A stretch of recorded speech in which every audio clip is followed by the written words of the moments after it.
વાતાવરણની અંદર હીટવેવનો પ્રભાવ જોવા મળે છે, તો આ ડિમ્પલ્સ ડિશીસમાં એવું રિફ્રેશિંગ પ્રીમિક્સ પાવડર તૈયાર થશે કે જે માત્ર 1 ચમચી જેટલા પાવડરને દૂધ અથવા તો પાણી સાથે મિક્સ કરીને પીવાથી પૂરા દિવસ દરમિયાન થાકનો અનુભવ નહીં થાય, ગરમીથી બચી શકશો અને આખો દિવસ તરોતાજા રહી શકશો અને ઘણી બધી બીમારીઓને પણ દૂર રાખી શકશો. તો ચલો આવું હેલ્ધી પાવડર બનાવવાની શરૂઆત કરીએ. તો જેમના માટે ઘરમાં રહેલી વાટકી માપ માટે સેટ કરી અને પછી તે જ વાટકી ભરીને 1 વાટકી જેટલી મેં વરિયાળી લીધી છે. આ વરિયાળી તમે કોઈ પણ પ્રકારની લઈ શકો છો. વરિયાળીમાં અંદર ખૂબ જ પ્રમાણમાં પોષક તત્વો રહેલા છે. પીરિયડ્સ દરમિયાન જે બહેનોને પેટમાં દુખાવા થતા હોય, નિયમિત માસિક ના આવતું હોય તે લોકો માટે પણ ફાયદાકારક છે. ડાયાબિટીસને કંટ્રોલ કરશે, યાદશક્તિ વધારશે અને થાકને પણ દૂર રાખશે અને આખો દિવસ તરોતાજા રાખશે, ગરમીઓથી તમને બચાવશે. હવે આપણે અહીંયા 1 ચમચી જેટલા તીખા ઉમેરીશું જે તમને શરીરમાં આવતા વાયુને દૂર રાખશે. આ બંને વસ્તુ તમે ચાહો તો શેકી શકો છો અને ચાહો તો તમે સૂર્ય તાપમાં રાખીને થોડી વાર માટે તપાવી શકો છો. તો મેં અત્યારે માત્ર અહીંયા તમને બતાવવા માટે કડાઈમાં આ બંને વસ્તુ ઉમેરી છે. અહીંયા હું શેકવાની નથી કારણ કે મેં સૂર્ય તાપમાં તપાવેલી છે.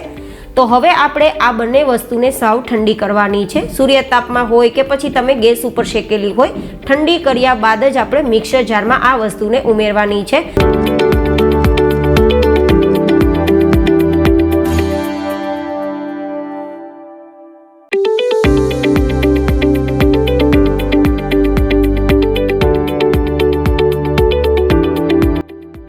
ચમચી જેટલી આપણે લીલી એલચી ઉમેરીશું જે પણ શરીરમાં ખૂબ જ ઠંડક આપવાનું કામ કરે છે અને સાથે સાથે સરસ મજાની સુગંધ પણ આપે છે.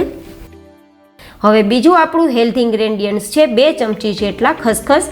ખસખસ ઘરમાં હોય તો જરૂર ઉમેરજો કારણ કે ગરમીની સિઝનમાં ઠંડક આપે છે, સરસ મજાની ઊંઘ આપે છે અને જમવાનું પણ પાચન કરે છે અને તમને શરીરમાં ગરમીથી બચાવી અને તરોતાજા રાખવાનું કામ કરે છે. તો હવે આ બધી જ વસ્તુ બરાબર મિક્સ કરી અને એક સરસ મજાનો પાવડર તૈયાર કરી લેશું.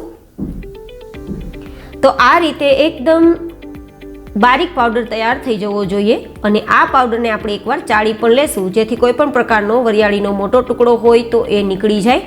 હું અત્યારે તમને ચાળવાની પ્રોસેસ નથી બતાવતી જેથી વિડીયો વધુ લાંબો ના થઈ જાય, કેમ કે કેવી રીતે ચાળવું તે બધા જ લોકોને આવડતું જ હોય છે.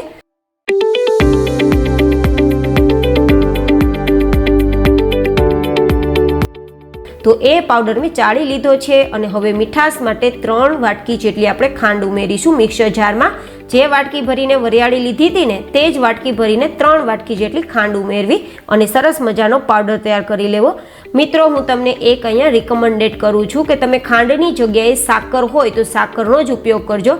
અત્યારે મારા ઘરમાં સાકર અવેલેબલ નહોતી તો મેં માત્ર તમને અહીંયા ખાંડથી આ પાવડર તૈયાર કરી બતાવ્યો છે. જોકે હું હર વસ્તુ સાકરમાં જ બનાવું છું પણ સંજોગોવશાત સાકર અવેલેબલ નથી તો તમને મેં ખાંડથી બનાવેલો પાવડર બતાવ્યો છે. પણ હું તમને ફરીથી કહું છું કે બને તો તમે ખાંડની જગ્યાએ સાકરનો જ ઉપયોગ કરજો જેથી તમને શરીરમાં વધુ ફાયદા થશે.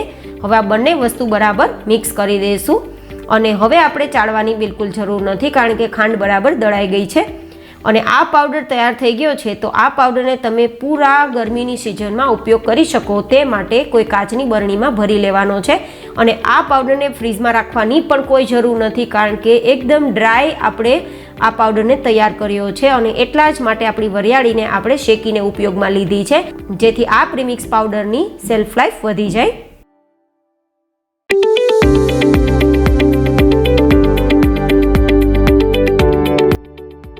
તો હવે આપણે આપણા આ પ્રીમિક્સ પાવડરને દૂધ સાથે કઈ રીતે ઉપયોગમાં લેવો તે પ્રોસેસ બતાવું છું. તો અહીંયા હું 2 ગ્લાસ જેટલા શરબત બનાવવા માટે 2 ચમચી જેટલો પાવડર મિક્સર જારમાં ઉમેરું છું, સાથે 2 ગ્લાસ જેટલું દૂધ ઉમેરું છું અને પછી સરસ મજાનું આ વસ્તુને બ્લેન્ડ કરી લેશું. તમે મિક્સરમાં તૈયાર કરી શકો છો, બ્લેન્ડરથી તૈયાર કરી શકો છો અને તમે માત્ર ગ્લાસમાં આ બધી વસ્તુ મિક્સ કરી ચમચીથી ચલાવી અને પી શકો છો. તમારી ચોઈસ રહેશે તમારે કઈ રીતે આ શરબતને તૈયાર કરવું. તો તમે જોઈ શકો છો કેટલું પરફેક્ટ શરબત તૈયાર થઈ ગયું છે.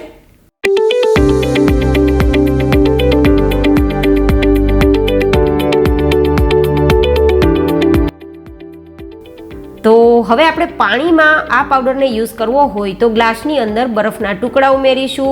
1 ગ્લાસ છે તો 1 ચમચી જેટલો પાવડર ઉમેરીશું અને જો ખટાશનો ટેસ્ટ જોઈતો હોય તો 1 ચમચી જેટલો લીંબુનો રસ ઉમેરીશું જેથી આપણે ખૂબ જ તાજગી મળે અને હવે જો તમારી ઈચ્છા હોય તો થોડું રંગબેરંગી તૈયાર કરવા માટે કલરના 2 ડ્રોપ્સ ઉમેરી અને થોડું સાદું પાણી ઉમેરી મિક્સ કરીને ઠંડુ સર્વ કરી શકીએ છીએ. તો તમને મારી આ પ્રીમિક્સ પાવડરની રેસીપી કેવી લાગી ફીડબેક કોમેન્ટમાં જરૂર શેર કરજો. બહુ જ જલ્દી મળીશું એક નવી જ રેસીપી સાથે. ત્યાં સુધી હંમેશા ખુશ રહો, હસતા રહો. Take care and bye bye.